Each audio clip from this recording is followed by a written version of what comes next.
दोस्तों यहाँ पे हमारे पास दो समीकरण है, हमें इसको हल करके x और y का मान ज्ञात करना है। ठीक है, तो इसको हम लोग हल करके x और y का मान कैसे ज्ञात करेंगे, तो इसे समझने के लिए हम लोग सबसे पहले एक चीज़ समझ लेते हैं। देखिए, अगर समीकरण इस तरह से दिया रहता है जिसमें केवल ऊपर x y रहता है, केवल ऊपर x y और नीचे कुछ भी नहीं दिया रहता है, तो इस तरह के सवालों को हल करने के लिए तीन विधियां होती है, प्रतिस्थापन विधि, विलोपन विधि और वज्रगुणन विधि होता है। ठीक है, लेकिन अगर इसमें देखा जाए तो इन दोनों समीकरण में देखिए बटा में एक्स वाई दिया गया है, तो इसको हमें कुछ ना कुछ ऐसा करना होगा ताकि ये जो है इस रूप में बदल जाए, क्योंकि बिना बदले हम लोग लगा नहीं सकते हैं इसको।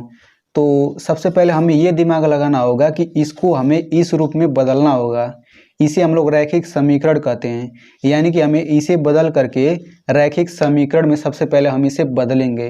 देखिए, अगर आप कक्षा 10 में पढ़ते हैं तो इसी सवाल को इस तरह से पूछ सकता है, आपसे पूछेगा निम्न समीकरणों के युग्मों को रैखिक समीकरणों के युग्म में बदल करके हल कीजिए। ठीक है, मतलब इस सवाल को इस तरह भी पूछ सकता है और जो मैंने अभी पढ़ा उस तरह से भी पूछ सकता है। और देखिए, इस तरह का सवाल जब भी पूछेगा तो आपसे अधिक नंबर का ही पूछेगा, क्योंकि ये थोड़ा लंबा है लगाने में लेकिन सरल है। तो इसे हम लोग कैसे रैखिक समीकरण में कैसे बदलेंगे, तो देखिए यहाँ पे हमें उसे बदलने के लिए क्या करना होगा। ये पहला पद हुआ, पहले समीकरण का पहला पद देखना होगा, फिर दूसरे समीकरण का पहला पद देखना होगा, फिर हमें इन दोनों में कुछ ऐसा करना होगा ताकि इन दोनों में कुछ ना कुछ कॉमन मिल जाए। तो कॉमन का मतलब ये होता है कि इन दोनों में कोई एक मतलब सेम चीज़ दिखे, इसमें जो चीज़ दिखे यक्स के साथ वही चीज़ इसमें भी यक्स के साथ दिखना चाहिए। ठीक है, हो सकता है अभी समझ में ना आता हो लेकिन जब हल करेंगे तो समझ आ जाएगा।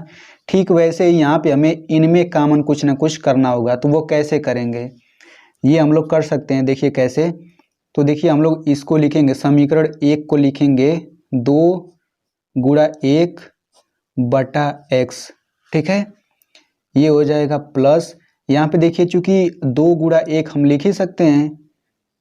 अब एक, क्योंकि एक का गुणा किसी भी संख्या में होता है तो वो उतना ही संख्या फिर से आ जाता है, तो हम 2 गुणा 1 लिख सकते हैं।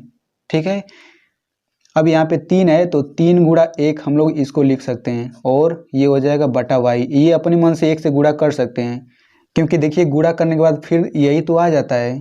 ठीक है, तो ये हो जाएगा बराबर 13। अब हम लोग ऐसा क्यों कर रहे हैं अभी आपको सब समझ में आ जाएगा। अब इसको हम लोग समीकरण 2 को भी ऐसे गुणा करके लिख लेते हैं। ये हो जाएगा 5 गुणा 1 बटा एक्स, फिर माइनस 4 गुणा 1 बटा वाई, ये बराबर है किसके, -2 के। ठीक है, अब हमने ये कहा था कि पहला पद और इसका पहला पद, इन दोनों समीकरण का पहला पद में कुछ कॉमन दिखना चाहिए। तो यहाँ पे देखिए, यहाँ पे 1/x यहाँ पे दिख रहा है। ठीक है, और यहाँ पे भी 1/x दिख रहा है, यानी कि दोनों में 1/x है कि नहीं, तो यही कॉमन हो जाएगा। यानी कि 1/x को हमें कुछ ना कुछ मानना होगा, या तो p मानिए या तो q, कुछ भी मानना होगा। ठीक वैसे ही हमें इसमें भी मानना होगा, 1/y की जगह कुछ ना कुछ मानना होगा और यहाँ पे भी 1/y की जगह, मतलब इसमें जो है सेम इसमें भी दिखना चाहिए, तभी आप मान सकते हैं। और यहाँ पे जो दिखे, जैसे यहाँ पे 1/y है तो इसमें भी 1/y होना चाहिए, तभी आप मान सकते हैं। तो अब लिखेंगे माना, तो देखिए जो भी सवाल इस रूप का होता है, ठीक है, जो भी सवाल इस रूप का होता है, या फिर कह दें जो भी सवाल इस रूप के अलावा होता है उसको हम लोग इसी तरह से मान करके लगाते हैं। ठीक है, अब देखिए, तो हम लिखेंगे माना 1/x बराबर p, यहाँ पे हम कुछ भी मान सकते हैं लिखेंगे, और 1/y बराबर हम q मान लेते हैं, 1/y बराबर q। तो मैंने यहाँ पे 1/x को p माना और 1/y को q माना। आप चाहें तो n मान सकते हैं, RS मान सकते हैं, कुछ भी मान सकते हैं, पर x और y नहीं मान सकते हैं, नहीं तो गलत हो जाएगा। ठीक है, यानी कि इसमें x है तो यहाँ पे x या फिर y कुछ भी नहीं मानेंगे। x y को छुड़ा करके इन दोनों की जगह कुछ भी आप रख सकते हैं, PQ RS कुछ भी अपने मन से। ठीक है, अब यहाँ पे देखिए, जब हमने इसके बराबर p मान लिया, इसके बराबर q, तो इन्हीं मानों को अब हम इन दोनों समीकरण में रख देंगे। ठीक है, तो चलिए अब हम लोग रख देते हैं। तो यहाँ पे 2 गुणा 1/x था, तो इसको हम लोग लिख देंगे 2 और 1/x बराबर p माना है, दोनों बराबर है तो हम 1/x की जगह p लिख देते हैं। ठीक है, तो ये हो जाएगा 2p। 2p का मतलब है 2 गुणा p, इनके बीच कोई चिन्ह नहीं है तो मतलब गुणा चिन्ह है। फिर यहाँ पे हो जाएगा प्लस, यहाँ से हो जाएगा 3, 1/y की जगह हम q रख देंगे तो ये हो जाएगा 3q बराबर 13। अब इसे समीकरण 3 मान लेते हैं। ठीक है, समीकरण 1, 2 तो मान ही चुके हैं, समीकरण 3 मान लेंगे इसको। अब यहाँ पे ऐसे यहाँ पे भी रखेंगे तो ये हो जाएगा 5p माइनस 4q बराबर -2। अब ये हो जाएगा समीकरण 4। अब आप देख सकते हैं कि ये जो समीकरण बना है ये अब रैखिक समीकरण युग्म बन चुका है, यानी कि बिल्कुल इस तरह से ये समीकरण बन गया है। आप लोग देख ही सकते हैं, इसमें x और y है, यहाँ पे x और y है, इसमें pq है। तो जिस तरह से हम लोग इसको हल करते थे ठीक वैसे ही हम लोग इसको हल करके p और q का मान निकालेंगे। ठीक है, तो जो विलोपन विधि होता है वो सबसे सरल विधि होता है, तो हम लोग इसको विलोपन विधि से हल करेंगे। ठीक है, अगर आप विलोपन विधि देखना चाहते हैं तो उसका लिंक मैं यहाँ पे दे दूंगा या फिर डिस्क्रिप्शन में दे दूंगा, आप कहीं से भी देख सकते हैं। तो विलोपन विधि से हल करने के लिए क्या करना पड़ता है, तो विलोपन के लिए हमें विलुप्त करना पड़ता है। तो हम लोग मान लीजिए हम लोग इस p वाले पद को विलुप्त करना चाहते हैं, तो सबसे पहले p वाले पद को बराबर करना होगा। और बराबर करने के लिए रूल होता है, क्या रूल होता है कि इस p के पहले 5 है तो इस 5 का गुणा हम समीकरण 3 में करेंगे। ठीक है, और इस p के पहले 2 है तो इस 2 का गुणा हम नीचे वाले समीकरण में करेंगे। जब ऐसा करेंगे तो ये p वाला पद बराबर हो जाएगा। ठीक है, तो वही चीज़ हम लिख लेते हैं, लिखेंगे समीकरण 3 में 5 से तथा समीकरण 4 में 2 से गुणा करने पर। चलिए अब गुणा कर लेते हैं। तो समीकरण 3 में 5 से गुणा करना है तो 5 दूना 10p हो जाएगा और प्लस 5 तिया 15q हो गया, फिर बराबर और 13 पचे 65 हो गया। ठीक है, इतना हो गया।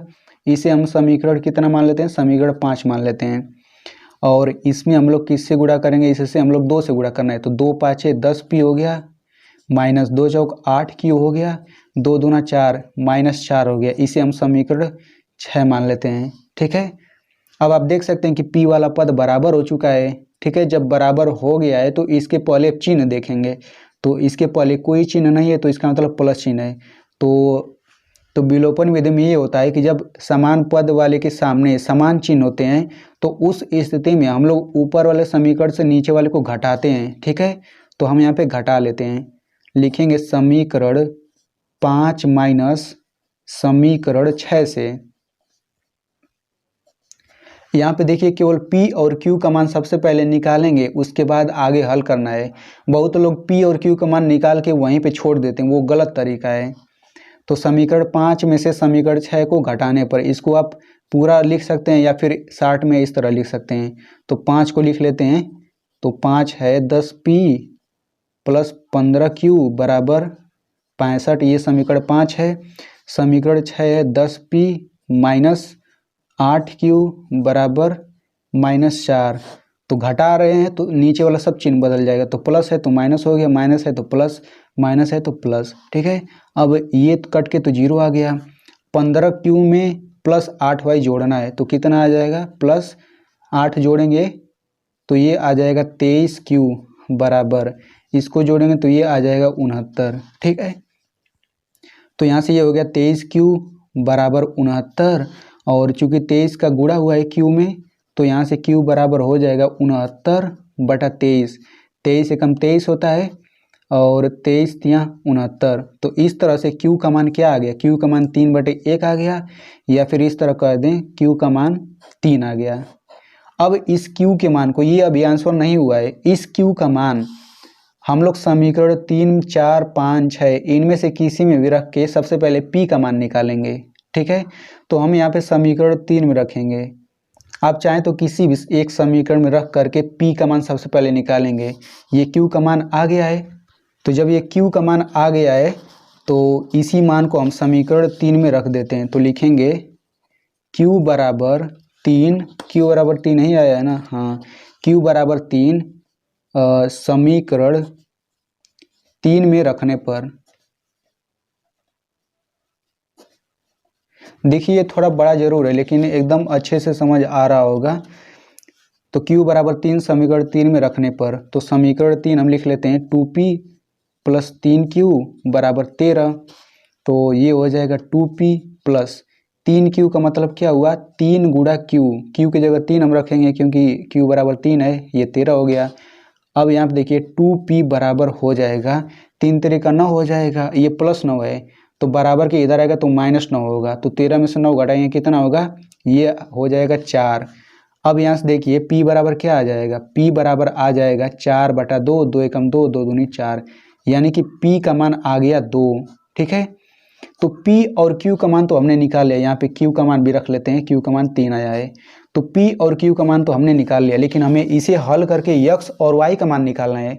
x और y का मान हमें ज्ञात करना है, तो कैसे ज्ञात करेंगे। देखिए हमने शुरू में यहाँ पे माना है कि 1/x बराबर p है और 1/y बराबर q है, तो p और q का मान हमें इसमें रखना पड़ेगा तब जाके x और y का मान आएगा।